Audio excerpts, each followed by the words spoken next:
Ein wunderschöner Morgen, ich wünsche dir Gottes Segen.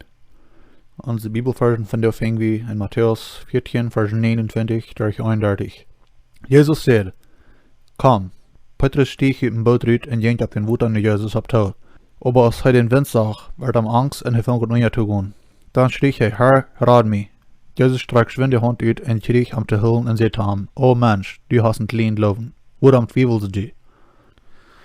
Willst du jener wat sagen am Wota kommen, dachten sie op ihren Jes, en dan werd angst. Ich denk, ans wird auch angst worden. Aber das Jes wat du weer op wie Jesus. En hij troost hem en zei, angst niet, dat zie ik, in vers 27. En dan zei Petrus, Herr, wanneer du bist, dan zei, dat ik zal naar die komen. En Jesus zei, Komm. Stonend ging Petrus op den Wota, bat hij eerst den Wint zag, en am angst werd, dan vond hij unjatogonen. Dat voelt zich zo als van onze omstanden immer groter zijn als wat we zijn. Gebrochene vriendstukken, familietroubles, dromen wat zich niet hervallen dan, niet arbeid haben, Klampenbills, Treue, Depression und so weiter. All diese Dinge, die merken uns so fehlen, als wenn wir waren unjatogonen.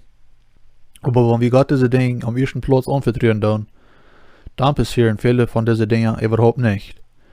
Wirken fühlt sich das so, als wenn wir nicht motiviert haben für ein Gebet. Aber wir können einfach sagen, so ist Petrus steht, und bloß sagen, Herr, red mich. Gottes Segen.